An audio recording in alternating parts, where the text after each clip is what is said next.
আমরা আগে 2 মিনিট ওলার বাড়ি কোনায় আমি কি ভিডিও কল না ভিডিও এটা দিয়ে দিব এটা ডকুমেন্ট লাগবে নাহলে তো মানুষ করে আমরা দিয়ে দিস নাহলে তো মানুষ করে দিয়ে দিস কাজে এতে কইরা আমার ভালো করে কোনো কিছু আবার ভিডিও দিতে ভিডিও না করলে তো ভিডিও করলে তো বিয়ে হইব অনলাইনে ওলার ভালোবাসেন কেন ওলার ভালোবাসেন ওলার বাড়ি কোনায় আমি কি ভিডিও সাইড ভিডিও সাইড না এটা একটা ডকুমেন্ট আমরা তো ওলার ভালোবাসেন ওলার বাড়ি কুমিল্লা আমরা ছেলে সন্তান পাঁচজন দুইজন আছে আমরা স্বামী কোনায় প্রবাসে তো আমরা স্বামী প্রবাসে আমরা এত সুন্দর একটা ফুটফুটে বাচ্চা আরেকটা কই আমি ব্যাক থেকে ভিডিও সাইড কথাগুলো ফালাই আবার ভিডিও সাইড ভিডিও সাইড না আমরা আরো সন্তান কই বাবার বাড়ি আমরা কি দুটো সন্তানের কোনো মায়া মমতা নাই হ্যাঁ আছে তো সন্তান কি দোকান এখন নাই ছিল মানে সন্তানের মায়া আছে কিন্তু এই সংসার আমরা করতেন না মানে আপনি যে ছেলেটা ধরা গেছে এখানে আসি তার সাথে চলে যাবেন মানে তার বিয়ে করবেন এই সংসার থাকেন না তো এই সংসার যদি আমরা চলে চলে যান তাহলে দুটো বাচ্চা কি হবে ফের তার গার্ডিয়ান দেব মানে বাচ্চা কিন্তু চলে যাবেন মানুষ যদি দিবস যাতা ফুলা ফান্ডে দেখে অবশ্যই গার্ডিয়ান দেখে আমি আমরা হাত ধরে এরকম একটা লোক আমার চাই কিনা আপনি দেখো আমাদের দিকে আমরা ভালোবাসি আমরা কোথায় চাই ও বলে কিনা যে আমরা উনিতে চাই সম্পর্ক তুই গড়াইছ ছেলে তোলা পাগল গেছে কয় যে কম্বল গাদা তো কবি রেডি খাবে তুই সামনে খাবে এই কথা জাগো মজা সত্যি কথা কবে মাইয়া কথা ভিডিও করছি তো বাড়ি কোনায় কুমিল্লা নেই কুমিল্লা কোন জায়গা দিই নাঙ্গলকোট তাহলে যে ফোলাটা এর লোক তোলা সম্পর্ক কত দিলে 2 মাসের সম্পর্ক কিন্তু তোলাকে বেটির সাথে আমার 2 বছরের সম্পর্ক আচ্ছা অনেক কয় তোলাকে বাচ্চারা রাখি চলে যাবে এটা সংসারের মায়া ত্যাগ করি বাচ্চা মায়া ত্যাগ করি তখন এই দুটো বাচ্চা কি ভাই তুই কেড়ে নিবি মানে তুইও নিবি এই দুটো বাচ্চা দেবে নিবি খানা মুশকিল দুটো বাচ্চা দেবে নিবি মানে সমাজ যদি কয় যে তুই সমাজের দায়িত্ব নিবি এটা তুই মানি লবি তো এই সমাজ যদি কয় দুটো বাচ্চা দায়িত্ব নিবি তুই নিবি হ্যাঁ এই বেটা এই দুটো বাচ্চা সমাজ যদি কয় যে দুটো বাচ্চা দায়িত্ব তুইলো তুই কি নিবি নিতি তাহলে তোকে আসুকে ভালোবাসার কারণে 2 মাসের ভালোবাসার কারণে তুই এই দুটো বাচ্চা আলাদা চলে যাবে এই ওলা তো কয় দুটো নিত না তখন তুই দিবি এ কান্দিতে কথা কও তুই নিতি না তো না নিলে আরেকজনের কাছে বিয়ে করলে দুটো ওলার জীবন নষ্ট করলি দুটো বাচ্চা জীবনটা কেন নষ্ট করলি তুই হ্যাঁ এ তো নামে নারী জাত তোকে তোর মত কিছু নারীর কারণে নারী জাতের কলঙ্ক বুঝছিস এত সুন্দর সুন্দর দুটো বাচ্চা জীবন মানে বহুত কিছু করে ইলে স্বামী অবহেলা মানে বহুত কিছু করে স্বামীর অবহেলা হলে মানুষ বহুত কিছু করে কেন হ্যাঁ মানুষ তো মাথা স্বামী কি অবহেলা দেখাচ্ছে তোরে বহুত কিছু দিয়ে যায় বহুত কিছু এ আছে কারণ কথা বলি না স্বামী এটা কারণ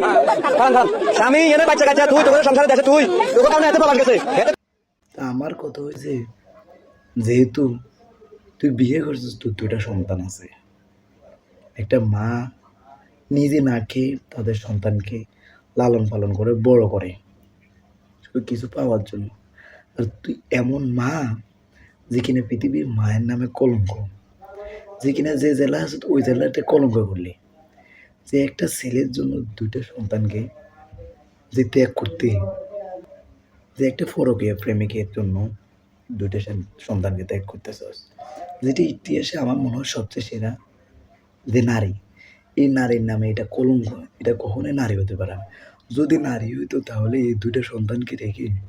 কোথাও যাইতো না এই যে পরকীয়া করে ধরা খাইছে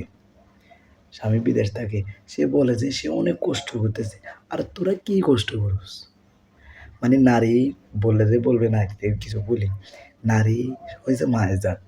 তাদের মায়ের সম্মান দেখতে কিন্তু এমন এমন নারী আছে দাদা নারীর যোগ্যতা রাখে না যেমন এই বিশ্ব মাগি বলবে যে গালা বিশ্বের মাগি বিয়ে করছস কেন তুই বিয়ে করছস তোর সন্তান কেন নিলি তুই যেহেতু পরকীয়া করবি তুই যেহেতু অন্য বেড়ার সাথে চলে যাবি তাহলে তোর দরকার ছিল না তাহলে একটা কাজ করতি 2টা ছেলে না নিতি এই 2টা সন্তান নিছস একটা প্রবাসী বাবাকে যে কতটা কষ্ট দিতেছে আর বলস দে আমি অনেক কষ্ট করছি অনেক ধৈর্য দিই কী ধৈর্য দিস কী পাল্টা ফেলাইছিস তুই কী করছিস তুই একটা প্রবাসীর যদি একদিনের কষ্ট দেখোস তোর মানে আমার মনে হয় 10 দিনের 1 মাসের কষ্ট তুই করস না 18 ঘন্টা 16 ঘন্টা কাজ করে যদি মানুষটা 10টা মিনিট বাড়িতে ফোন দিয়ে যদি শান্তি মতন কথা না বলতে পারে তাহলে ওই মানুষটা মানে কেমন কাজ করবে তার মনোযোগ থাকে তারপরও বুকে পাথর বেঁধে কষ্ট বেঁধে আত্মীয় স্বজন রেখে দূরপ্রবাস চলে যায় একটু যে ছেলে মেয়েদেরকে ওয়াইফকে একটু ভালো রাখবে আর তোরা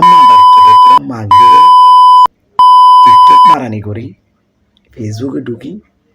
নষ্টামি করস আর ফোলা আনি ঘরে ঢুকাস আর কয়েকদিন পর বলস দে এই যে ফোলাইটা তোরা সাইডে চলে যাবো না এমন কোনো গ্যারান্টি আছে এমন কোনো ইয়ে আছে যে দলিল আছে এই কোরআন শপথ দিয়ে বলে অনেক নারী যে থাকবো শেষ পর্যন্ত শপথ ছাড়িয়ে চলে যায় মসজিদের বদ্ধরা বলে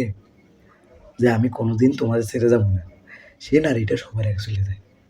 তো এখন তোর মতো নারী বলো যে কষ্ট কী কষ্টগুলি আমাদের বল আমি বলি কি